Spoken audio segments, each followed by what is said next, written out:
இன்றைக்கி நம்ம என்ன பண்ண போகிறோன்னா அண்டைக்கு மிட்டாய், அதாவது எக் ஸ்வீட். மைக்ரோவேவ் அவன் இல்லாமல் இது செய்ய போகிறோம். வாங்க எப்படி செய்யலான்னு பார்க்கலாம். ஒரு பவுலில் நான் பால்கோவாவை போட்டுக்கிறேன். இதோட அளவு 1/4 கிலோ. இந்த பால்கோவாவோட நான் 6 முட்டையை சேர்த்து நல்லா கலக்க போகிறேன். மஞ்சள் கருவும் சேர்த்து தான் ஆட் பண்ணிக்க போகிறேன். இதனால் ஒரு ஸ்மெல்லும் வராது. நம்ம எசன்ஸ் எல்லாம் சேர்த்திக்க போகிறோம், அதனால் ஸ்மெல்லெல்லாம் வராது. இது கூட ஒரு 3/4 கப் சுகர் ஆட் பண்ணி நல்லா கலக்க போகிறோம். நான் ஸ்வீட் பால்கோவா சேர்த்ததுனால 3/4 கப் சுகர் ஆட் பண்ணியிருக்கேன். நீங்கள் இல்லைன்னா 1 கப் கூட சுகர் ஆட் பண்ணிக்கலாம்.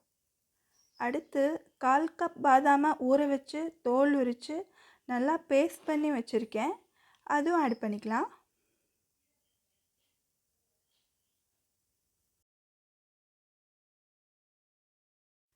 இது கூடவே ஒரு 1/2 கப் நெய் நான் உருக்கி வச்சுருக்கேன், அதுவும் ஆட் பண்ணிக்கலாம். அதுக்கப்புறம் இது கூடவே 1/4 ஸ்பூன் ரோஸ் ஃப்ளேவர் உள்ள எசன்ஸை இது கூட ஆட் பண்ணிக்கலாம். அப்புறம் கடைசியாக ஒரு பிஞ்ச் குங்குமப்பூ இது கூட ஆட் பண்ணிக்கலாம். நல்லா கலந்து விட்டுடலாம். குங்குமப்பூ நல்லா ஃப்ளேவரும் தரும், கலரும் தரும், அதுக்காகத்தான். இதுவும் நல்லா மிக்ஸ் பண்ணிக்கலாம். இப்போது ஒரு ஸ்கொயர் ஷேப்பில் உள்ள பேக்கிங் ட்ரே எடுத்து நல்லா பட்டர் பேப்பர் போட்டு கவர் பண்ணி வச்சுருக்கேன். இதில் நான் நெய் போட்டு நல்லா ஃபுல்லாக க்ரீஸ் பண்ணிக்கிறேன். எல்லா சைடும் நல்லா நெய் தடவி வச்சுக்கிட்டேன். இது சைடில் எடுத்து வச்சிடலாம். ஒரு அகலமான கடாயில் இந்த முட்டை கலவையை இதில் போட்டுட்டு மீடியம் ஃப்ளேமில் வச்சு நம்ம இந்த கலவையை குக் பண்ண போகிறோம்.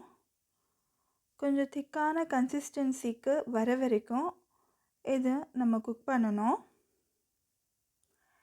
இந்த மாதிரி கன்சிஸ்டன்சி வந்ததுக்கப்புறம் ஃப்ளேம் ஆஃப் பண்ணிவிட்டு இதை நம்ம இந்த க்ரீஸ் பண்ணி வச்சுருக்கிற பேக்கிங் ட்ரேல சேர்த்துடலாம்.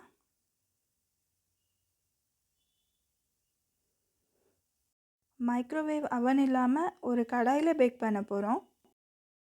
ஒரு அகலமான கடாயில் உப்பு போட்டு அதுக்கு மேலே ஸ்டாண்ட் வச்சு அதுக்கு மேலே நம்ம ட்ரே வச்சு ஒரு தட்டு போட்டு மூடி ஒரு 30 to 40 மினிட்ஸ் பேக் பண்ணிடலாம்.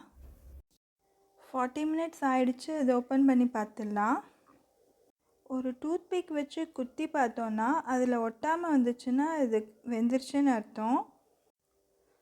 ஒட்டலை, ஸோ ரெடி ஆயிடுச்சு. இதை டீமோல்ட் பண்ணி கட் பண்ணிட்டோன்னா நம்ம எக் ஸ்வீட் ரெடி ஆயிடுச்சு. இதுக்கு மேலே நம்ம பாதாம் பருப்பை கட் பண்ணி டெக்கரேட் பண்ணிக்கலாம். மைக்ரோவேவ் அவன் இல்லாமல் ரொம்ப சிம்பிளாக, சுலபமாக, சீக்கிரமாக ரொம்ப டேஸ்டியான அண்டைக்கு மிட்டாய் ரெடி ஆயிடுச்சு. இந்த ஸ்வீட்டை ஒரு வாட்டி செஞ்சால் திரும்ப திரும்ப செய்ய சொல்லி கேட்பாங்க. அவ்வளோ டேஸ்ட்டாக இருக்கும் இந்த ஸ்வீட்டு. நீங்களும் செஞ்சு பார்த்து என்ஜாய் பண்ணுங்கள். தேங்க்யூ ஆல் ஃபார் வாட்சிங்.